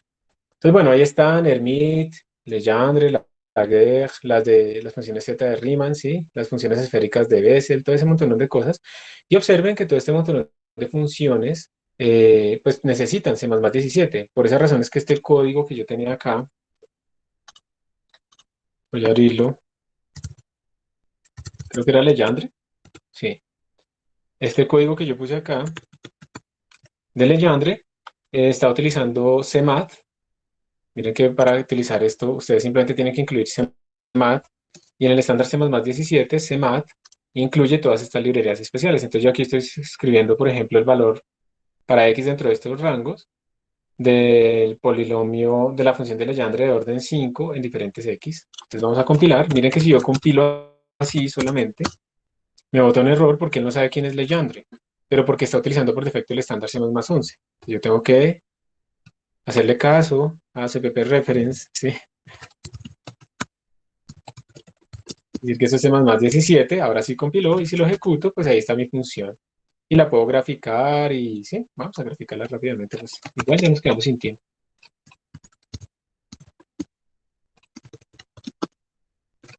No hemos hecho casi programas, no he hablado muchísimo hoy. Entonces miren que ahí está nuestra funcioncita de orden 5. Función especial de Legendre, ¿sí? Está entre -1 y 1 y como pueden ver, pues ahí están los límites también, desde -1 hasta 1. Y cumple pues todas las propiedades. Implementar esto nosotros, porque somos hackers, midnight, no sé qué, nos va a implicar muchísimo trabajo y probablemente generemos unas funciones que no funcionan bien para los órdenes arbitrarios, no son estables, no están normalizadas, o sea, tienen un montón de errores. Entonces hay que utilizar la librería estándar preferiblemente, ¿listo? En caso de que tengan que hacer algún tipo de cosas con estas variables, con estas funciones especiales, entonces utilizar preferiblemente el estándar. Hay algunos algoritmos numéricos, ya los vimos, me los voy a saltar. Y digamos que esto ya vieron bien la mayoría de los que vieron el semestre pasado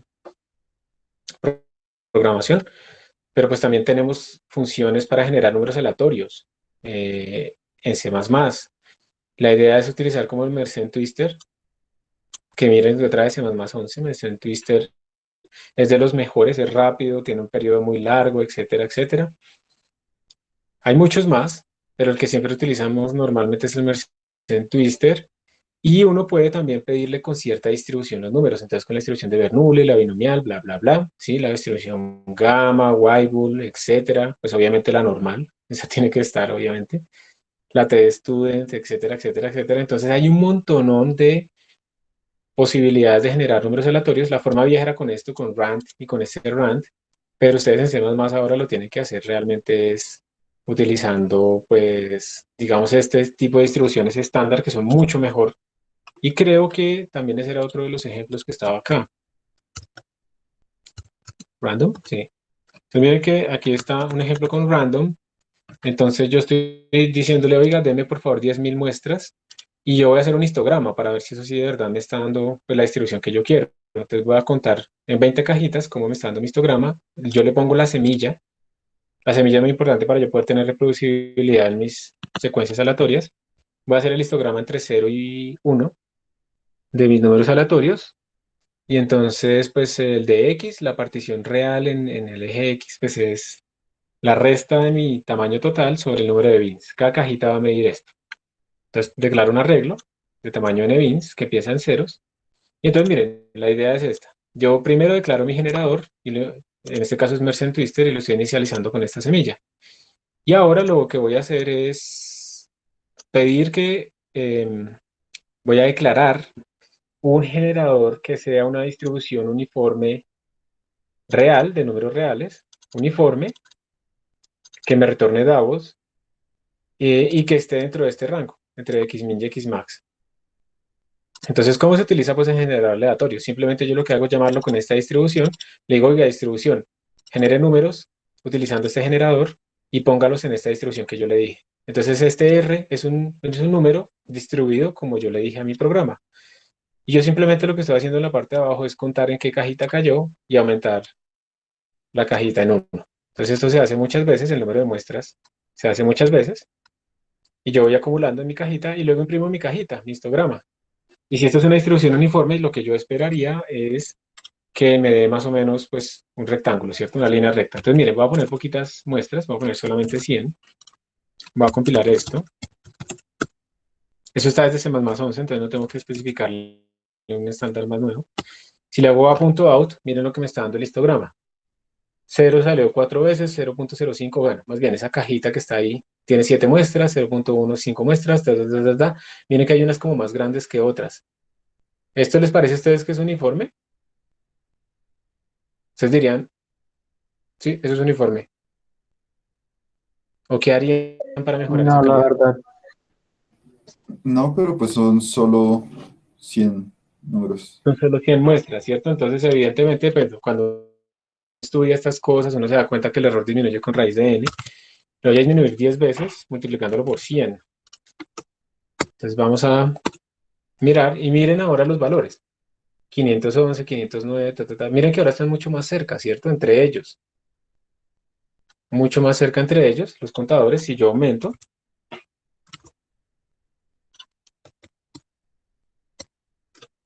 esto es igual, es muy rápido, ¿no? Si vieron la demora, o sea, estoy generando 1.000.000 de números aleatorios. Esto pues es casi instantáneo, ¿no? Y miren que ahora los números están muchísimo más cerca entre ellos. Miren que las fluctuaciones entre ellos son mucho más bajas. Y entonces esto demuestra que efectivamente esto es una distribución uniforme aleatoria entre 0 y 1. Pero si ustedes quieren otra distribución, pues cambian eso y le ponen otro valor acá. Entonces esa es la forma en que uno genera números aleatorios. También pueden utilizar números complejos. ¿Alguien ha utilizado números complejos en C++? Solo declarando el objeto. Declarando como el objeto, ¿cierto? Entonces hay un encabezado que se llama complex, y con complex ustedes pueden utilizar pues como si eso fuera un número complejo, lo que están declarando. Tiene parte real, parte imaginaria, pues suma, restas, están sobrecargados todos los operadores que uno esperaría que estuvieran sobrecargados, pueden acceder a la parte real, imaginaria, a la norma, sí, bueno, la expresión polar, y también están sobrecargadas varias funciones. Ustedes saben que cuando uno utiliza, por ejemplo, sí, eso pasa, se le olvidaron esas cosas. Ustedes saben que cuando uno, por ejemplo, saca la exponencial de un número complejo, eso tiene un significado completamente diferente a sacar la exponencial de un número real, ¿verdad? Entonces están sobrecargadas muchas funciones matemáticas para poder calcular, bueno, hacer cálculo complejo, las hiperbólicas, las trigonométricas, etcétera, etcétera. Entonces también se pueden utilizar números complejos. Recuerden que aquí siempre se les pone como un ejemplo, ¿no? Para que ustedes puedan ver cómo se utiliza. Esto del sistema de archivos, como les decía, pues es como para poder manipular el sistema de archivos desde C++, y esto funciona independiente si es Windows, Linux o lo que sea. Esto está estandarizado, entonces quiere decir que él por dentro traduce todo eso a las diferentes llamadas. Entonces, miren que eso requiere C++17 y hay pues muchas cosas, o sea, los permisos, trayectorias dentro del sistema de archivos, algún error, si existe o no un directorio. Vamos a ver qué más hace copiar archivos, copiar enlaces simbólicos, crear directorios o un directorio, enlaces duros, si saber si algo existe o no, ¿sí? Esto es mucho cuando uno realmente está haciendo como una aplicación que va a meterse al sistema de archivos, pero se puede hacer desde C++. Simplemente era para mostrarles eso. Yo nunca lo he usado, pues digamos que no he tenido que hacer ese tipo de cosas, pero si uno hace una aplicación que debería crear un directorio de salida y ahí poner todos sus datos, pues entonces pues, vamos a utilizar esto para que cree ese directorio, que si existe el directorio le cambie el nombre y cree el directorio actual, y pues empieza a escribir allá todo. Entonces todo eso se puede hacer aquí y pues muchísimo más. Las expresiones regulares, que ya hemos hablado, entonces aquí está la definición. Miren, ellos están diciendo las expresiones regulares que se siguen acá son las que están definidas aquí en Wikipedia, en ese estándar que se muestra ahí. Entonces, pues tocaría mirar allá a ver si hay alguna anotación respecto a Python o si esto se diferencia mucho. Pero en general es muy parecido, o sea, yo creo que son casi idénticos, excepto algunos detalles en algún corner case por ahí bien raro. Entonces tenemos, pues simplemente podemos definir expresiones regulares, podemos entonces buscar, va a decir match, buscar o reemplazar, ¿no? Entonces yo quiero que todas las cosas que cumplan esta expresión regular sean reemplazadas por este otro patrón, ¿sí? Esto yo no me voy a meter aquí porque esto es muy largo, es explicar expresiones regulares completamente. Observen que aquí se puede especificar qué estándar se está siguiendo, observen. Esto es uno de los estándares de las expresiones regulares, no lo sabía que se podía hacer. Entonces ustedes, esto es una expresión regular, por ejemplo, está diciendo las cosas que tengan una palabra y seguida de cualquier otra cosa, esto es slash word. Entonces que empiecen por palabras, no por números. Entonces aquí estamos seleccionando todas las cadenas de texto que empiecen por palabras. Uno puede capturar y uno puede hacer un montón de procesamiento, ¿listo? Esto ya es meterse a hablar con expresiones regulares, entonces pues simplemente es para que sepan que también existen este tipo de cosas, esto es lo mismo. Estas operaciones atómicas tienen que ver con ¿qué?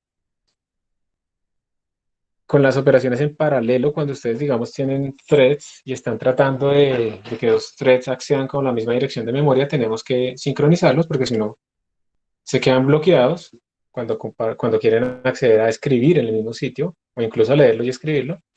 Entonces, esas operaciones atómicas son para manejar este tipo de problemas, pues realmente bien, lo que nos interesa a nosotros son los threads y eso lo vamos a utilizar un poco más adelante. Entonces, los threads son como funciones que yo quiero que se ejecuten en paralelo. Entonces ustedes en C++ pueden crear threads asociados a diferentes funciones y decirle, oiga, thread, arranque a ejecutar y oiga, otro thread, arranque a ejecutar esto. Y ahí sí ustedes verían que su código está ejecutando en 2 threads o en 3 threads o en 4 threads o lo que sea. Ahí sí sería en paralelo realmente, pero usted lo tiene que hacer a propósito. Y pues a veces toca sincronizarlos o poner a esperar a uno hasta que termine el otro. La forma de sincronizar típica es con un mutex. Entonces uno crea Mutex y todo eso está aquí disponible para que ustedes puedan, digamos, programar en paralelo. Nosotros vamos a ver un poquitico de esto, pero la forma más sencilla posible. Pero de nuevo, está la forma en que uno tiene que programar en paralelo, tiene que ser explícito diciendo yo quiero que esto se ejecute en varios threads. Ese es el costo de poder acceder a mayor capacidad de cómputo. Eso es realmente lo que va a suceder. Y ya como nos estamos quedando sin tiempo, voy a pasar aquí a la Formatting Library. Entonces resulta que hay una librería muy bonita de C++. Imprimir en C++ con Cout o con printf es feo. Entonces hay que aceptarlo. Python está muy lejos. Imprime mucho más fácil y más bonito, más fácilmente, menos código. Esta librería llamada FMT-lib, esa librería uno la podía instalar y permitía como mejorar bastante la forma en que uno imprimía de C++. Y entonces realmente fue tan buena que se incluyó ya, básicamente todas las ideas que tenía esta librería se incluyeron en el estándar C++ 20, en STD format. Entonces esta formatting library básicamente es lo que venía acá. Entonces, un ejemplo, uno tiene, digamos acá, uno instalaba esa librería de FMT, entonces uno incluye este encabezado y uno imprime de esta forma. Entonces aquí ustedes no ven nada raro, ¿cierto? Simplemente imprime print hello world y ya está. O sea, es lo mismo que printf o lo mismo que cout. Pero resulta que uno puede empezar a hacer el reemplazo como en Python de utilizar estos corchetes. Entonces la librería es suficientemente inteligente para coger este 42 y meterlo acá. Resulta que uno puede también tener posicionales, entonces uno podría decirle, aquí imprímame lo segundo, aquí imprímame lo primero, entonces ponía happy acá y write acá.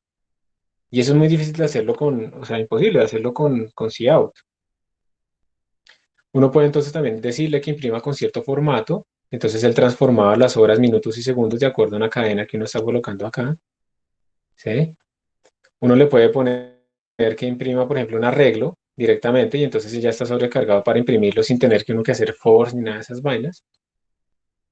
Uno puede tener incluso colores, entonces ustedes pueden imprimir con colores en una terminal moderna, les puede salir con colores, con subrayado, pueden imprimir en UTF más con diferentes, digamos, símbolos que no son estándar de ASCII, sino que son más allá, subrayado, ¿sí? Pueden imprimir un montón de cosas y es relativamente sencillo. Y además esta librería es muy rápida. Entonces, si ustedes no quieren instalar una librería nueva, pueden utilizar esa formatting library de C++ 20. Hay que ver simplemente que pues no es exactamente igual, hay que ver qué soporta y qué no soporta. Entonces aquí está todo lo que soporta la librería. Yo imagino que format es básicamente la función más importante, pues que formatea una salida. Profe, Vamos a ¿esa mirar que también tiene. funciona con inputs? O sea, para leer desde la consola. Sí, sí, sí.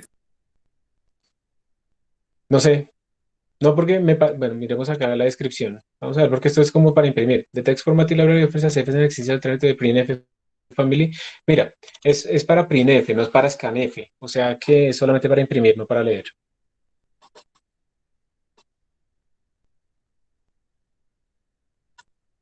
¿Ok? Sí, sí, sí, sí, vale. Vale, listo. Entonces, bueno, toca leer el manual para ver cómo es que funciona FMT. A veces uno primero va al ejemplo y luego sí, pues se vuelve como a leer más del manual. Entonces, miren que aquí de nuevo esto está utilizando como argumentos posicionales, pero pues yo sinceramente no creo que esto soporte colores. O sea, miren, para crono, para los relojes, sí se pone la Chrono Specification. Standard Types también los imprime. Y a uno le tocará escribir como esas especializaciones para que tenga colores. Entonces, de todas maneras, la FMT-lib sigue siendo realmente más avanzada que la que está en el estándar. Entonces, por ejemplo, nosotros lo que vamos a hacer es instalar esta librería y jugar con esto. Vamos a hacer eso.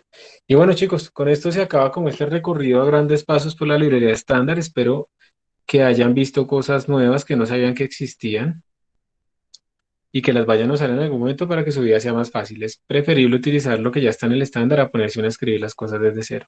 ¿Entendido? Gracias por su atención, Sí, profe. Profe, una pregunta. señor. alguna librería de C++ que sea para ajustar curvas y hacer como análisis estadístico? Mm, pues para ajustar curvas depende, pero digamos que tú puedes ajustar curvas en Genoplot. Pero pues digamos, yo la verdad, yo pienso lo siguiente, es mi opinión personal. Si utilizaste, digamos, C++ para producir los datos y eso, está bien, pero digamos que ya el análisis tú lo puedes hacer con lo que quieras. Por ejemplo, yo me inclinaría a hacerlo con Python. Python es un lenguaje que sirve mucho para como poner a correr C++ a que haga unas cosas, a que haga otras, a Fortran a que haga otras, y después coger y procesar todos esos datos eficientemente. Entonces, como Python trae por defecto, digamos, ya librerías como SciPy para hacer este tipo de análisis, pues yo me inclinaría a utilizarlo. Eso no quiere decir que no existan librerías que hagan ese análisis. También en GnuPlot tú puedes también sacar estadísticas de regresiones y cosas así. Y también hay librerías en C++ para, pues ya para la parte de Machine Learning y hacer esas regresiones multidimensionales y no sé qué. Pero entonces a lo que voy yo simplemente es no tienes que hacerlo en C++, pero sí existen librerías. En este momento no tengo el nombre, pero las podríamos buscar. Pero pues no es obligatorio que lo hagas en C++. Y listo. Gracias, profe. De nada, voy a mirar acá en el chat. Yo dejé de mirar el chat anónimo. Había dice que alguien que no había usado nunca Maps, el Maps, que si dejamos un ejemplo, pues espero que el ejemplo que estaba ahí en la clase haya sido suficiente. No sé si es suficiente o no ese ejemplo que estaba ahí en el C++, en el CPP Reference. Espero que sí. Después dicen una pregunta, ¿cómo se interpreta la información de HTOP? Bueno, sí, lo que dice aquí la otra persona es cierto. Entonces, digamos, nos dice la memoria que está utilizado, los recursos que se están usando y cómo se están sobrecargando los procesadores en ese instante. Entonces, si yo escribo HTOP, entonces miren que aquí me está diciendo, digamos, el thread número 1, 2, 3, 4, ta, ta, ta, ta, ta. Y por defecto aquí yo lo estoy organizando por CPU. Entonces, él me está mostrando aquí los procesos que más CPU están consumiendo. Si yo, por ejemplo, quiero un proceso que no hace nada, que solo imprime yes. Entonces aquí me aparece que hay un proceso llamado yes. Mira que se está empezando a comer un montón Profe, de mi no, capacidad de no, procesamiento. profe, Ah, no no estoy está compartiendo la compartiendo. pantalla. Sí, qué pena.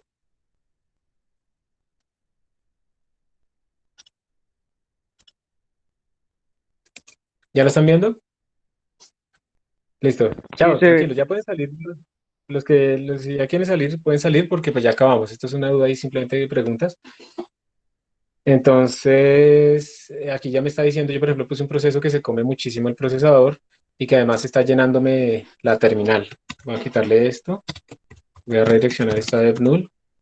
Entonces es un proceso que se come bastante de mi procesador, miren, es casi 100%, pero solo es uno.